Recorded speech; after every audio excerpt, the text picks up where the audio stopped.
The envelope was heavy in Jasmine's hands. She turned it over slowly, her breath catching when she saw what was inside. Photographs. 6 of them.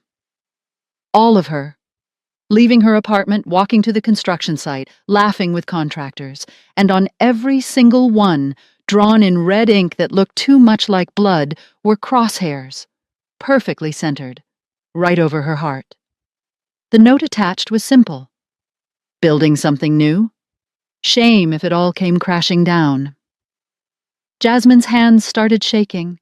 The photos slipped from her fingers, scattering across the concrete floor of what would soon be Rose and Lotus. Her dream, her future, her fresh start. 3 months of peace. 3 months of pretending the past was buried. And now, someone wanted to remind her, in Kim Jae-sung's world, nothing stayed buried for long. Her phone buzzed. Unknown number, but she knew exactly who it was. "Don't go anywhere, I'm coming to you." "Jay."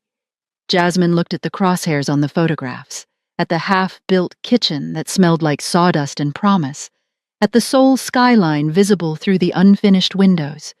She'd escaped one nightmare, fallen in love with a dangerous man, survived a kidnapping, and somehow thought the hard part was over. She was wrong. 3 months earlier. Jasmine had signed the lease on the Itaewon property exactly 2 weeks after Jae-sung pulled her from that warehouse. The space was perfect, street level, corner location, big windows that would flood the dining room with natural light. It needed work, needed vision, needed money. Jae-sung had offered to buy it outright. Cash. No questions asked. She'd refused. "I need to build this myself," she'd told him, standing in the empty space with its peeling paint and broken tiles. "With legitimate loans, real investors. If I let you just hand me this, it's not mine. It's yours. And I didn't survive everything I've survived to be handed my dream." He'd studied her for a long moment, that calculating look she'd come to recognize as him reassessing his assumptions. "You're serious?" "Completely. You're stubborn. You noticed." His smile had been genuine, warm, the kind that made her forget he was dangerous.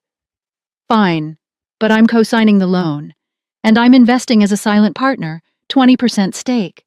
You run it, you own it. But if it fails, we fail together." Deal. They'd shaken hands like business partners.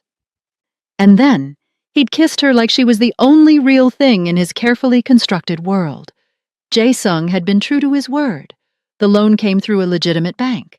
The investors were real business people, not front companies. He'd introduced her to contractors, designers, chefs, but always as her choice, her decision. And slowly, impossibly, Jasmine had started to believe that maybe they could actually do this. Build something clean from something dirty. Transform violence into creation. She'd moved into a penthouse in Gangnam, Jae-sung's insistence, for security, but she'd paid rent from her own savings until the restaurant income could cover it. Financial independence mattered. It was the line between partnership and possession.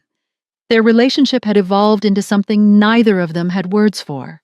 Not quite conventional. Not quite safe, but real in a way that terrified and thrilled them both. He was changing, too. She could see it in the board meetings she occasionally attended, in the way he talked about legitimizing Hanul Group's operations, in the businesses he was quietly shutting down or selling off. It was slow, painful, expensive, and it was making people very, very angry. Hold up. Before we get into this unbelievably messy story, I need one tiny favor. Go ahead and hit that subscribe button. Show some support for your girl, I'll really appreciate it. All right, thank you. Let's jump back in. The charity gala had seemed harmless enough. Jae-sung needed to attend, networking, maintaining relationships with Seoul's elite, showing that Hanul Group was becoming respectable. Jasmine had agreed to go as his date, wearing a burgundy gown that made her feel like royalty. They'd arrived together, walked the red carpet together, posed for photographs together, and by morning, they were viral again. The Chairman and the Server. Inside Seoul's most controversial romance. The articles dissected everything. Her background, the slap-heard, round Seoul, his reputation, the 6-month contract that gossip sites had somehow uncovered, speculation about whether she was using him, whether he was playing some long game, whether their relationship was real or performance. The photos were everywhere. Jae-sung's hand on her waist, protective and possessive. Jasmine laughing at something he'd whispered. The two of them looking at each other like the room didn't exist. The comments section was brutal. Gold digger. She saw an opportunity and took it. He's slumming. This won't last. Interracial relationships never work in Korea. She'll leave when reality hits. He's going soft. The old chairman would never. That last comment appeared hundreds of times, in different variations. He's going soft. Jasmine tried to ignore it, focused on the restaurant, on the menu testing, on hiring staff who believed in her vision. But she couldn't ignore the tension in Jae-sung's shoulders when he came home late, the phone calls he took in other rooms, the way Min-ho and the security detail had doubled, then tripled. "What's happening?" she'd asked one night, finding him on their penthouse balcony at 2 a.m., scotch in hand, staring at Seoul like it was a chessboard, and he was losing. "Board meeting tomorrow," he'd said quietly. "Emergency session. My uncle called it." "Your uncle?" "Kim Dong-woo, VP of Operations. He's been resistant to the changes I'm making." Jae-sung's jaw clenched. "He thinks I'm destroying what my father built, that legitimizing the business is the same as surrendering it." "What do you think?" "I think my father built an empire on fear and blood, and when they killed him for it, I inherited that same target on my back." He'd turned to look at her, his eyes dark and serious. "I don't want that for us. I don't want you looking over your shoulder for the rest of your life, wondering which enemy will come for you to hurt me." "So, you're changing things." "I'm trying, but change has costs." The board meeting happened 2 days later. Jasmine wasn't supposed to attend them. But Jae-sung had insisted she sit in the gallery, the observation area where shareholders could watch proceedings. "I want you to understand what we're up against," he'd said. The Hanul Group boardroom was intimidating, all dark wood and floor-to-ceiling windows, a massive table where 12 board members sat in expensive suits, their faces carefully neutral. At the head of the table, Jae-sung, perfectly composed, every inch the chairman. Opposite him, Kim Dong-woo. Jasmine had never met Jae-sung's uncle before, but she recognized the type immediately. Late 50s, silver hair, expensive suit that screamed old money, cold eyes that assessed everything like a predator calculating vulnerabilities. He looked like Jae-sung might, in 20 years, if Jae-sung let the darkness win. "Gentlemen," Jae-sung began, his voice carrying authority that made grown men straighten in their seats. "I've called this meeting to present the Q2 restructuring plan. As you know, we've been systematically divesting from high-risk ventures and transitioning toward legitimate holdings." "High-risk ventures," Dong-woo interrupted, his voice dripping with contempt. "Is that what we're calling our most profitable operations now?" The temperature in the room dropped. "Operations that expose us to criminal prosecution," Jae-sung countered smoothly. "Operations that paint targets on our backs. Operations that are unsustainable in the current regulatory environment." "Operations that built this company," Dong-woo shot back. "Operations your father died protecting. And now you want to dismantle his legacy because—" He paused, his eyes flicking toward the gallery where Jasmine sat. "Because you're distracted." Several board members shifted uncomfortably. "Careful, Uncle," Jae-sung said quietly, but there was steel underneath the silk. "Questioning my judgment is one thing. Questioning my motivations is another." "Then let's talk about motivations." Dong-woo stood, commanding the room's attention. 6 months ago, you were ruthless, focused, the youngest chairman in this company's history, continuing your father's work, and then a server slapped you in a restaurant, and suddenly, he spread his hands mockingly. Suddenly you're playing house with a foreigner, talking about legitimacy, bleeding millions in profit to satisfy some misguided sense of morality. Those millions, Jae-sung started. Those millions kept this company powerful, Dong-woo interrupted. Kept us feared, kept us in control. But now, competitors are circling. The Busan faction sees weakness. The prosecutors are emboldened because they sense blood in the water. He leaned forward. You've made us vulnerable. And for what? A woman? Jasmine felt every eye in the room turn toward her. Heat flooded her cheeks, but she kept her expression neutral, her spine straight. She wouldn't give them the satisfaction of seeing her flinch. Her name is Jasmine Wright, Jae-sung said, his voice cold enough to freeze the room. And she has nothing to do with business decisions made for the long-term health of this company. Doesn't she? Dong-woo's smile was cruel. The American girl has made you weak, nephew. Made you sentimental. Made you forget that in our world, weakness gets you killed. He looked around the table. Your father understood that. He did what was necessary, always. And it cost him his life. But he died powerful, feared, respected. He died in a parking garage with 3 bullets in his chest, Jae-sung said flatly, bleeding out alone because the empire he built was held together by fear, and fear makes allies temporary. I watched my father die when I was 24 years old, Uncle, and I vowed that I would build something that lasted, something that didn't end with bullets and blood. Noble, Dong-woo said sarcastically, but naive. This business, our real business, doesn't have retirement plans. It ends one way. You can die powerful or you can die weak. Your father chose power. You're choosing weakness disguised as virtue. I'm choosing survival, Jae-sung corrected. I'm choosing a path that means when I have children, they inherit wealth, not war. When you what?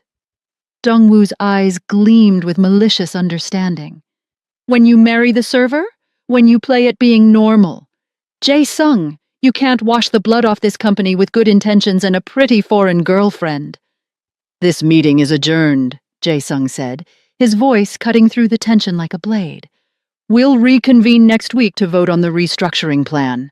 Until then, all board members will receive detailed financial projections showing the long-term profitability of legitimate operations. He stood, signaling the meeting's end. But Dong-woo wasn't finished. One more thing, nephew. When this restructuring fails, and it will fail, the board will remember who warned them. And when they come looking for new leadership, he smiled, I'll be ready. Jae-sung found Jasmine in the gallery after everyone had left. She was still sitting there processing what she'd witnessed, trying to understand the chessboard she'd stepped onto. That was your uncle, she said quietly. That was my uncle attempting a coup, Jae-sung corrected. He sat beside her, suddenly looking exhausted. He's been building support among the board, making promises, suggesting that my reforms are temporary insanity caused by, he gestured vaguely, by you. Maybe he's right, Jasmine said. Jae-sung's head whipped toward her. What? Maybe I have made you weak. Maybe your judgment is compromised because of me. She met his eyes. Your uncle isn't entirely wrong, Jae-sung. 6 months ago, you were the chairman. Cold, ruthless, untouchable. And now you're trying to be something else, something better. But what if that's not sustainable? What if your world doesn't allow for better? Then I'll change my world, Jae-sung said fiercely. Jasmine, you didn't make me weak. You made me remember what I was fighting for. My father built an empire and died for it. My uncle wants to maintain that empire through the same methods. But I want... He stopped, searching for words. I want to build something that doesn't require me to be a monster. Something I can be proud of. Even if it costs you everything? Even then, he took her hand. But it won't. I'm not losing, not to my uncle, not to the old ways, not to fear. We're going to make this work. The restaurant, the company, us. Jasmine wanted to believe him, but the look in Dongwoo's eyes haunted her. That cold calculation, that absolute certainty that Jae-sung would fail, and the terrible suspicion that maybe Dongwoo was right. The threatening photos arrived 3 days later. Jasmine had been at the Rose and Lotus construction site, reviewing tile samples with the interior designer, when she'd noticed the manila envelope tucked under a stack of blueprints. No address, no stamp. Hand-delivered. She'd opened it without thinking, and the photos had spilled out like evidence of a crime not yet committed. 6 photographs, all recent. All of her, with crosshairs drawn over her heart in red ink. The note had made her blood run cold. Building something new? Shame if it all came crashing down. Not just a threat to her, a threat to the restaurant, to everything she was creating. Jasmine had called Jae-sung immediately, her hands shaking so badly she could barely hold the phone. He'd arrived within 15 minutes, Min-ho and a full security team in tow. They'd swept the construction site, checking for bombs, for surveillance equipment, for any sign of immediate danger. Nothing. But the message was clear. Someone knew where she was, what she was doing, and wanted her to know she was vulnerable. "This is my uncle," Jae-sung had said, his voice cold with fury as he examined the photographs. His signature move, psychological warfare before physical action. He wants you scared, wants you to leave, wants to prove that you're the weakness that will destroy me. "Maybe I am," Jasmine had whispered. "You're not." Jae-sung had cupped her face, forcing her to meet his eyes. "Listen to me. Dongwoo is escalating because he's losing. The board is actually considering my restructuring plan. His traditional allies are seeing the financial projections and realizing legitimate business can be profitable. He's desperate, and desperate men make mistakes." "What kind of mistakes?" "The kind that get them caught." Jae-sung's smile was sharp, dangerous. "He threatened you. That means he's crossed a line even the old guard won't accept. Family business is one thing. Targeting civilians, targeting you, is another. So what do? We don't let him win. We finish the restaurant. We open on schedule. We show him and everyone watching that we're not afraid. And if he tries something worse, then I'll handle it." The look in Jae-sung's eyes had been absolutely lethal. "He can threaten me, challenge me, try to take my company. But the moment he put crosshairs on your photograph, he signed his own fate." The security detail had started that same day. Min-ho assigned 2 guards to Jasmine, rotating shifts, always 2 of them, always armed. They drove her everywhere, stood outside the construction site, accompanied her to market visits where she sourced ingredients. She hated it, hated the reminder that she wasn't safe, hated the looks people gave her, wondering what kind of woman needed armed bodyguards. But she was also smart enough to understand necessity. Someone wanted her scared enough to run, and if she ran, Jae-sung would chase her, would abandon the restructuring, would return to being the chairman, would prove Dongwoo right. So she stayed. She stayed and worked 16-hour days, perfecting her menu. She stayed and met with investors who asked pointed questions about her relationship with Jae-sung. She stayed and watched the restaurant take shape brick by brick, meal by meal, dream by dream. And she stayed because somewhere in the past 3 months, Seoul had stopped feeling like exile and started feeling like home. A dangerous home, a complicated home, but home nonetheless. The invitation arrived on embossed cardstock, delivered by private courier to the penthouse. Mrs. Kim Min-ju requests the pleasure of Miss Jasmine Wright's company for afternoon tea. Saturday 3 p.m., the Shilla Hotel, Presidential Suite. Jasmine stared at the invitation like it might bite her. "Your mother wants to meet me," she said, showing Jae-sung the card when he came home that evening. His expression darkened immediately. You don't have to go. Yes, I do. Jasmine, if we're doing this, if we're actually building a life together, I can't keep avoiding your family. She met his eyes. Your uncle already hates me. Your mother probably does too. But I need to face her. Need her to see I'm not just some gold digger or passing phase. Jae-sung was quiet for a long moment. My mother is complicated. She loved my father, but she also knew exactly who he was, what he did. And when he died, she blamed his lifestyle, blamed the choices that put a target on his back. And now she thinks you're making the same mistakes. Worse, she thinks I'm making them for a woman. He ran a hand through his hair, frustrated. She had plans for me. An arranged marriage to a chaebol daughter, strategic alliance, keeping the bloodline pure, the business connection strong, and then you came along and ruined everything, Jasmine finished. Changed everything, he corrected. For the better. But she doesn't see it that way yet. Then I need to help her see it. Jasmine folded the invitation carefully. Saturday, 3 p.m., I'll be there. The Schilla Hotel was old money incarnate, all understated elegance and impeccable service. Jasmine arrived wearing a simple black dress and pearl earrings, going for respectful rather than flashy. Min-ho escorted her to the presidential suite, knocked once, and stepped back. She asked to meet you alone, he said quietly, but I'll be right outside this door. If you need anything at all, you call out. I'll be fine, Jasmine said, more confidently than she felt. The door opened to reveal a woman who looked like Jae-sung might look if he'd been born female and aged with elegant fury. Mrs. Kim Min-ju was probably in her late 50s, but could have passed for 40. Perfect skin, perfectly styled hair, perfectly tailored hanbok in cream silk.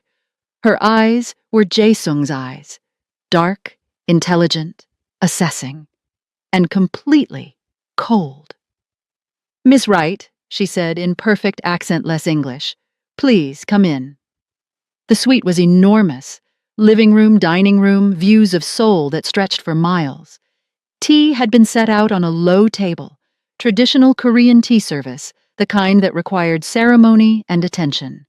They sat across from each other, and Mrs. Kim poured tea with movements so precise they seemed choreographed. Thank you for coming, Mrs. Kim said, handing Jasmine a cup. I imagine you were nervous about this meeting. Yes, ma'am. Good. Fear is honest. Mrs. Kim sipped her own tea, studying Jasmine over the rim. My son tells me you're opening a restaurant, fusion cuisine. Yes, ma'am. Rose and Lotus. We open in 2 months. Mrs. Kim's eyes narrowed slightly. He told me that too. He talks about you constantly, actually. Your determination. Your refusal to let him simply buy you things. Your insistence on building your dream with your own hands. Jasmine waited, sensing a trap in the compliments. He admires you, Mrs. Kim continued. Maybe even loves you, though he hasn't said those words to me directly, and that terrifies me. Mrs. Kim, let me finish. The older woman set down her teacup with a precise click. My husband was a brilliant man, ambitious, powerful. He built Hanul Group from nothing, turned it into an empire. But that empire came with costs, moral costs, legal costs, and eventually fatal costs. Her voice didn't waver, but Jasmine saw the grief underneath. I was 22 when I married him. I knew what he was, what he did, the darkness he operated in, but I loved him, and I told myself that love was enough. Mrs. Kim's eyes met Jasmine's directly. I was wrong. Love isn't enough when your husband gets executed in a parking garage by rivals who feared his power. Love isn't enough when your son inherits that empire at 24 years old and has to become a monster just to survive. Jasmine's throat felt tight. I'm sorry for your loss. Are you? Mrs. Kim's tone was sharp. Because you're asking my son to make the same choices that killed his father. You're asking him to legitimize the business, to soften, to become vulnerable in a world that eats vulnerable men alive. Miss Wright, I don't hate you, I don't even dislike you, but I'm terrified of what you represent. My son was safe when he was the chairman. Cold, yes. Ruthless, certainly. But untouchable. And now, her voice cracked slightly, now he's in love, and love makes men careless. Love makes them take risks. Love makes them targets. Mrs. Kim's lips twitched, not quite a smile, but close. My son inherited the business at 25 after his father's murder. Do you know what that was like for him? He hasn't told me much. Then I will. Mrs. Kim settled back, her eyes distant with memory. Jae-sung was in business school when his father died. He was studying to join the company legitimately, MBA, international business, all the proper credentials, and then one phone call changed everything. She paused, collecting herself. They brought him to the hospital. His father was already gone, and the police— Mrs. Kim's laugh was bitter. The police asked if Jae-sung knew who might have done this, as if they didn't already know, as if the entire underworld hadn't been waiting for my husband to show weakness. What happened? Jae-sung walked out of that hospital and straight into his father's office, called a meeting of everyone important, board members, business associates, competitors, even some of the people we suspected had ordered the hit. And he told them all the same thing. His father was dead, but Hanul Group wasn't. He was taking over. And anyone who thought that transition was an opportunity to challenge him should make their move now. Mrs. Kim's eyes refocused on Jasmine. 3 men accepted that challenge. All 3 died within a week. Jae-sung was ruthless because he had to be, because mercy would have been seen as weakness, and weakness would have gotten him killed. Her voice softened. He became a monster to survive, Jasmine. And for 10 years, that monster kept him alive, kept him powerful, kept him safe. Mrs. Kim stood abruptly, crossing to the window. She stood there for a long moment, looking out at Seoul spread below, the same city her husband had tried to own, the same city that had killed him for trying.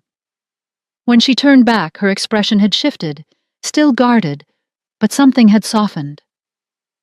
Well, it was nice meeting you. Mrs. Mom.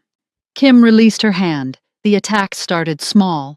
A week after Jasmine's tea with Mrs. Kim, the health inspector showed up at Rose and Lotus unannounced. Found violations that didn't exist: improper ventilation, inadequate refrigeration, questionable electrical work. All lies. All documented with photographs and citations that would delay the opening by months, if not challenged. Jasmine had called Jae-sung in a panic. They're shutting us down, saying the whole kitchen needs to be redone. This is going to cost— I'll handle it, Jae-sung had said, his voice cold with fury. Give me 2 hours. 2 hours later, a different inspector had shown up, apologized profusely, explained there had been a clerical error and the original inspector had been disciplined. The violations were withdrawn. Construction could continue. But the message was clear. Dong-woo could reach her even at the construction site, even with guards, even with Jae-sung's protection. Then the permit problems started. Jae-sung fought every battle, made calls, used every connection he had to keep Rose and Lotus on track. But Jasmine could see it wearing on him, the constant firefighting, the realization that his uncle was willing to sabotage a civilian business just to prove a point. The restaurant opening was set for a Saturday in June, perfect timing for summer tourism, for Seoul's food scene at its most vibrant. Invitations went out to everyone who mattered: food critics, social media influencers, business leaders, celebrities, even some of the board members from Hanul Group who'd been skeptical of Jae-sung's reforms, and Kim Dong-woo. Jae-sung had insisted on inviting his uncle, then let him see what he failed to destroy. Let him watch us succeed. Jasmine had been less certain. He'll cause trouble. Say something. Do something. Probably, Jae-sung had agreed. But we're not afraid of him anymore, and everyone needs to see that. The week before opening, Rose and Lotus transformed from construction site to restaurant. The kitchen gleamed, all stainless steel and efficient workstations. The dining room captured exactly the fusion Jasmine had envisioned. Traditional Korean low tables mixed with Western-style booths, Korean art on the walls, alongside photographs of Lagos, a bar that served both soju and Nigerian palm wine. On the opening night, the restaurant filled quickly. People came curious, they came skeptical, they came hoping for spectacle, and they stayed for the food. The evening progressed beautifully. Critics were taking notes with increasing enthusiasm. The influencers' posts were already going viral. Photographs of dishes that looked museum-worthy, videos of first bites that captured genuine delight. "Beautiful speech," Dongwoo said dismissively, suddenly materializing from nowhere.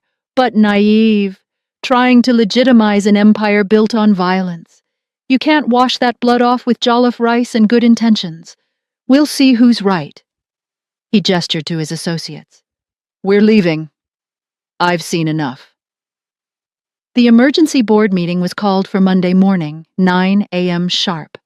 Jasmine found out about it Sunday night when Jae-sung came home at midnight, his tie loosened, exhaustion and fury warring in his expression. "My uncle's making his move," he said without preamble. "Emergency session, vote of no confidence. He's calling for my removal as chairman." Jasmine's stomach dropped. "Can he do that?" "If he has the votes." Jae-sung poured himself a scotch, his hand steady despite everything. "He's been working the board for months. Promises of return to traditional profitability, fear-mongering about legitimization, and after the restaurant opening..." He laughed bitterly. "After seeing how successful Rose and Lotus is, he's more desperate than ever. Because if your restaurant succeeds, it proves my approach can work. And that terrifies him." "What do we do?" "We?" Jae-sung turned to look at her. "There's no we in this, Jasmine. This is company business. Board politics. You stay out of it." "Like hell I do," Jasmine shot back. "Your uncle made this about me the moment he sent those photographs." "We don't have proof of that." "Then we find proof." Jasmine crossed to him, taking the scotch glass from his hand and setting it down. "Jae-sung, listen to me. Your uncle isn't just coming after your position. He's coming after everything we've built. The restaurant, the legitimization, our future. And I'm not sitting on the sidelines while he tries to destroy it." Jae-sung studied her face for a long moment. "What are you thinking?" "I'm thinking," Jasmine said slowly, "that your uncle made a mistake when he targeted me. Because I've spent 3 months learning how your world works, learning the players, learning the leverage points, and I think I know exactly how to destroy him." Monday morning, 9 a.m. The Hanul Group boardroom was packed, all 12 board members, plus Jae-sung's mother sitting in the shareholder gallery, her expression unreadable. Dongwoo sat at the opposite end of the table from Jae-sung, perfectly composed, radiating confidence. He'd counted the votes. He knew he had this. "Gentlemen," Dongwoo began, standing with the authority of someone who'd already won. "We're here because Hanul Group is at a crossroads. 6 months of legitimization has cost us 70% in profit. Our traditional revenue streams have been eliminated. Our competitors sense weakness. And why?" He paused for effect. "Because our chairman has prioritized personal relationships over company welfare." He pulled out a presentation. Graphs showing declining profits, charts comparing Hanul Group's performance to competitors. Financial projections that painted a dire picture. "These numbers don't lie," Dongwoo continued. "Under his leadership, we're bleeding money, losing market position, becoming irrelevant. And for what? To satisfy one woman's moral sensibilities?" Several board members shifted uncomfortably, but no one spoke up in Jae-sung's defense. "We need a leader who puts the company first," Dongwoo said, his voice carrying conviction. "Who isn't distracted by personal entanglements, who understands that sometimes difficult choices must be made for the greater good. He looked around the table, meeting each board member's eyes. I propose a vote of no confidence in Chairman Kim Jae-sung, effective immediately, with myself assuming interim leadership until proper elections can be held. The room erupted in murmurs. Jae-sung sat perfectly still, his expression giving nothing away. Any objections? Dong-woo asked, his smile predatory. Any final arguments before we vote? Just one. Every head turned. Jasmine stood in the doorway, dressed in a sharp black suit, carrying a leather portfolio. Min-ho stood behind her, and behind him, to everyone's shock, 2 police detectives in plain clothes. Miss Wright? Dong-woo said, his voice dripping with condescension. This is a private board meeting. You have no authority here. Let her speak. The voice came from Mr. Park, the senior board member, a man in his 60s, who'd known Jae-sung's father. We've heard your case, Dong-woo. Fairness demands we hear all perspectives. Dong-woo's jaw clenched, but he sat down. Jasmine walked to the table with measured steps, her heels clicking against marble. She placed a folder in front of each board member, 12 identical folders, each stamped with an official seal. 3 months ago, Jasmine began, her voice steady and clear, I was kidnapped. Held in a warehouse by men connected to the Busan faction. You all know this story. It was reported in the news, discussed in these very halls. She let that settle, watching the board members open their folders. What you don't know is who gave those kidnappers my location, my schedule, my security details, information that should have been protected, information that came from inside Hanul Group. The room went silent. The evidence in front of you, phone records, financial transfers, security footage, witness statements, all point to one source. Jasmine's eyes found Dong-woo. Kim Dong-woo orchestrated my kidnapping to destabilize his own nephew, to prove that Jae-sung was weak for caring about someone. This is fabricated, Dong-woo shot to his feet. A desperate attempt to... The phone records are from the National Police Agency, Jasmine interrupted calmly. The financial transfers were tracked by the Financial Services Commission. The witness statements were given under oath to prosecutors. She gestured to the 2 detectives in the doorway. These gentlemen are here to verify the authenticity of every document in those folders. Board members were flipping through pages, their expressions shifting from skeptical to shocked to horrified. Mr. Park, Jasmine said, turning to the senior board member, you have 3 daughters. Mr. Cho, your wife volunteers at the Children's Hospital. Mr. Han, your elderly mother lives with you in Gangnam. She let that sink in, her voice dropping lower, more intense. If Kim Dong-woo would conspire against his own nephew, his own flesh and blood, how safe are any of you?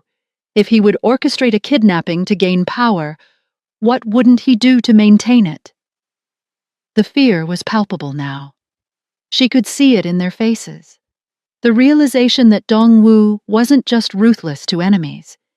He was ruthless to anyone who stood in his way.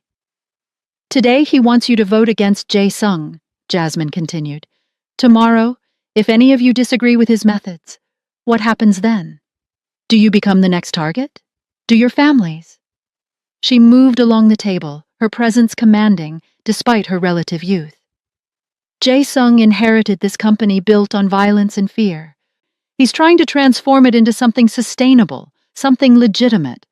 Not because he's weak, because he's smart enough to see that the old way has an expiration date. She stopped in front of Dong-woo, meeting his furious gaze directly. You called Jae-sung weak for caring about me, for trying to build something real. But you were so threatened by a server, by me, that you had me kidnapped. She smiled, cold and sharp. Who's really weak, Mr. Kim? A man who adapts and grows? Or a man so terrified of change that he tries to kill it? The silence in the boardroom was absolute. Vote is called, Mr. Park said quietly. All in favor of keeping Kim Jae-sung as chairman, raise your hand. One by one, hands went up. 8, 9, 10, 11. Every single board member, except Dong-woo. Motion fails, Mr. Park announced. Chairman Kim retains his position.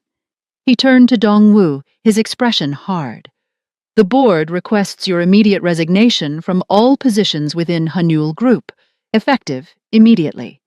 We will be conducting a full audit of your financial activities. Any company assets will be recovered. And these gentlemen, he gestured to the detectives, will be investigating your role in Miss Wright's kidnapping. Dong-woo's face had gone white with rage. He looked at Jasmine with pure, undiluted hatred. You have no idea what you've done, he said quietly. Dong-woo grabbed his briefcase and stormed out, the detectives following close behind. The board members filed out more slowly, several stopping to shake Jae-sung's hand, to murmur apologies for doubting him. When the room was finally empty, except for Jae-sung, Jasmine, and Mrs. Kim Min-ju still sitting in the gallery, the tension finally broke. Jae-sung crossed to Jasmine, his expression a mixture of awe and something deeper. You didn't need me to save you. You saved yourself. Saved us. I learned from the best, Jasmine said, allowing herself to smile. You taught me that power isn't about fear. It's about knowing exactly what people value and what they fear losing. A slow clap echoed from the gallery.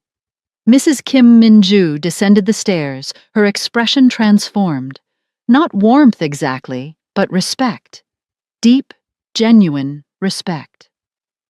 I underestimated you, she said to Jasmine. I saw a foreign server who'd gotten lucky. I didn't see the strategist, the fighter, the woman strong enough to stand in a room full of men who wanted her to fail and make them respect her. She took Jasmine's hands in hers.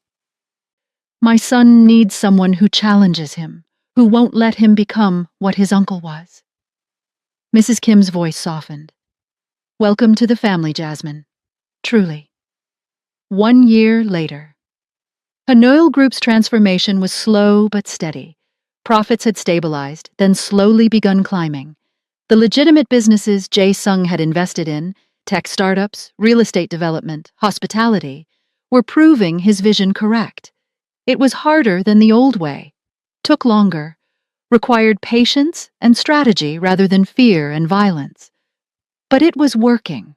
Rose and Lotus had become a sole institution, featured in international food magazines, a Michelin star, reservation lists months long. Jasmine had hired a full management team, allowing her to focus on menu development and the cooking school she'd started in the basement, teaching Korean students Nigerian cuisine and Nigerian students Korean cooking, building bridges, one meal at a time, until one late night in December, after Rose and Lotus had closed following a particularly busy service.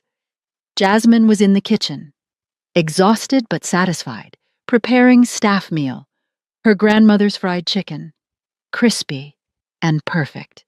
Jae-sung was at the stove making his mother's kimchi jjigae, the recipe she'd finally trusted him with.